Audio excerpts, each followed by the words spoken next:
वो सब फेसबुक की एक पोस्ट से शुरू हुआ।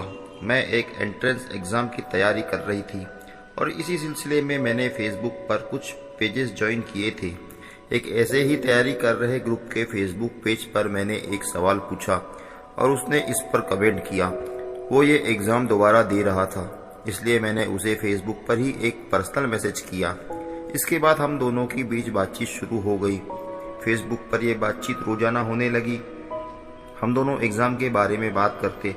कुछ समय पर मैंने ही उससे पूछा कि क्या हम व्हाट्सएप पर बात कर सकते हैं। वह मान गया और हम दोनों ने अपना मोबाइल नंबर एक दूसरे के साथ शेयर किया। शुरू में हम दोनों सिर्फ पढ़ाई की ही बातें करते। ज्यादातर हमारे बीच रात को ही बात होती थी। हम दोनों तैयारी में एक दूसरे की मदद करते थे। एक दिन ऐसे ही बात करते हुए रिलेशनशिप पर बात शुरू हो गई। मुझे यकीन नहीं होता कि तुम्हारा कभी कोई बॉयफ्रेंड नहीं रहा, व्हाट्सएप पर चैट करते हुए उसने मुझसे पूछा।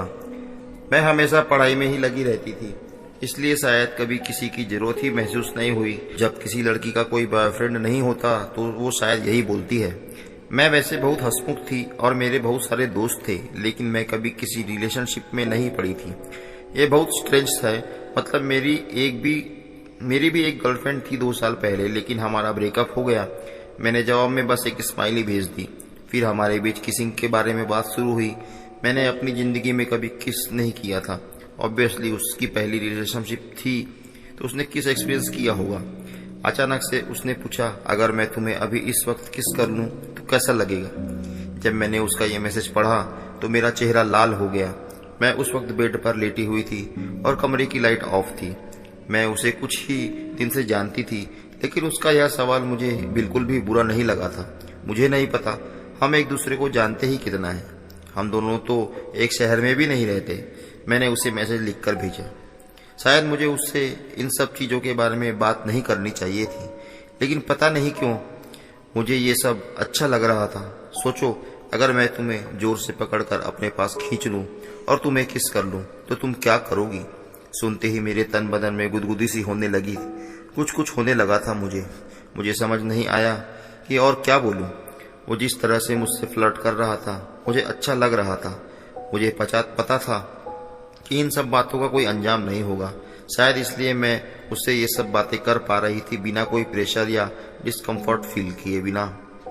फिर मैं तुम्हें और जोर से पकड़ लूंगा और तुम्हें कुछ नहीं करने दूंगा। मैं अपने होंठ तुम्हारे होठों पर रख दूंगा और तुम्हें जोर से किस करूंगा। तुम्हें अच्छा लगेगा। जिस वक्त मैंने वो पढ़ा मुझे सच में उसकी जरूरत महसूस होने लगी। मुझे शायद वो अच्छा लगेगा। मैंने एक नोटिस स्माइली के साथ उसे लिखकर ये भेज दिया। मैं उस वक्त बहुत मुस्कुरा रही थी। उस पूरी रात हमने इसी तरह की बातें की। वो मुझसे फ्लर्ट कर रहा था, कुछ भी सेक्सुअल कहता और मैं वापस उससे फ्लर्ट करती। यह सब कुछ दिनों तक चलता रहा। फिर हमने स्काइप पर बात की। जब हमने स्काइप पर बात करनी शुरू की, सब कुछ बदलने लगा था। अब हम दोनों एक दूसरे के लिए सीरियस होने लगे और 20 दिन के अंदर ही सब कुछ बदल सा गया और इस तरह वो मेरा पहला बॉयफ्रेंड बना। हम दोनों का एंट्रेंस एग्जाम 16 अक्टूबर को दिल्ली में था। हम दोनों ने फैसला किया कि हम दिल्ली में ही मिलेंगे और एक रात एक दूसरे के साथ किसी होटल में रहेंगे। हम दोनों के बीच सब बहुत अच्छा चल रहा था और हम सेक्स के बारे में भी बात करते थे। दिल्ली आने के बाद और एग्जाम देने के बाद मैंने फौरन फोन लगा दिया उसको। वो भी दिल्ली में था। जैसे ही एग्जाम खत्म हुआ मेरे पास उसका फोन आया कि वह मुझसे एक दिन बाद मिल सकता है, तो हमने 17 की सुबह मिलने का फैसला किया। मुझे अभी भी उस पर यकीन सा नहीं हो रहा था। मैं बहुत ज्यादा उम्मीद नहीं बांधना चाहती थी क्योंकि मुझे भरोसा नहीं था कि वो मिलने आएगा ही, लेकिन वो आया। सुबह 10 बजे हम मेट्रो स्टेशन पर मिले। वो हमारी पहली मुलाकात थी और मुझे लग रहा था कि ऐसे मिलना बहुत ऑकवर्ड होगा, लेकिन वो बिल्कुल भी ऑकवर्ड नहीं था। हम दोनों के बीच कोई अफेक्शन उस मुलाकात में भी था। हम कुछ देर बाद यहाँ वहाँ घूमे और फिर कनॉट प्लेस गए। वहाँ कुछ खाने के बाद हमने होटल ढूंढना शुरू किया। एक अच्छे होटल में हमने एक रूम बुक किया। उस वक्त दोपहर के करीब 1 बजे थे।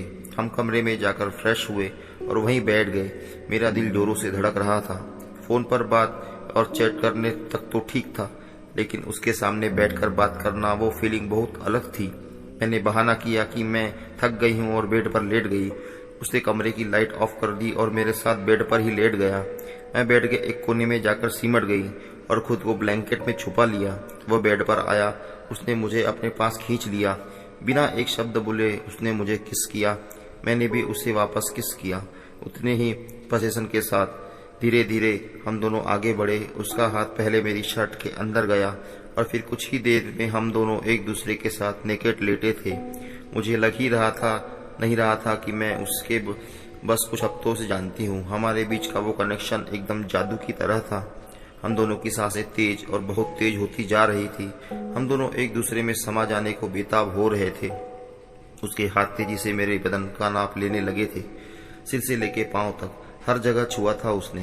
मेरी ऊंचाइयों को अपने हाथों में थामते हुए ऊपर आ गया था वो। मैंने रास्ता दे दिया अंदर प्रवेश करने का। थोड़ा इधर उधर सिर मारने के बाद नागराज गुफा में चला गया। मैं 7वें आसमान पर थी। उसने गति बढ़ा दी थी और पूरी ताकत से रेलगाड़ी चलाने लगा। कुछ देर बाद सब्र का बांध टूटा तो पानी का झरना सा बह निकला और दोनों शांत हो गए। कुछ देर बाद उम्मीदें फिर से हिलोरे मारने लगी और इसी तरह हम दोनों सारी रात प्यार का खेल खेलते रहे और दूसरे दिन सुबह अपने अपने शहर को लौट गए। हमारा प्यार बहुत गहरा हो चुका था उस रात के बाद। आज हम बहुत खुश हैं और शादी करने के बारे में सोच रहे हैं। हमें जब भी मौका मिलता है या मन होता है हम लोग प्लान बनाते हैं और मिलते हैं और खूब प्यार करते हैं। उसने मुझे ऐसे ऐसे अंदाज सिखाए हैं प्यार करने के जो मैंने कभी नहीं जानती थी पहले, ना ही सोचा था कि कभी ऐसे करूंगी। सोचती हूँ तो शर्म आ जाती है। अच्छा भी बहुत लगता है सब करके। दोस्तों, यह थी आज की छोटी सी कहानी। आशा करता हूँ आपको पसंद आई होगी। प्लीज़ वीडियो को लाइक कीजिए और हमारे चैनल को जरूर सब्सक्राइब कीजिए। धन्यवाद।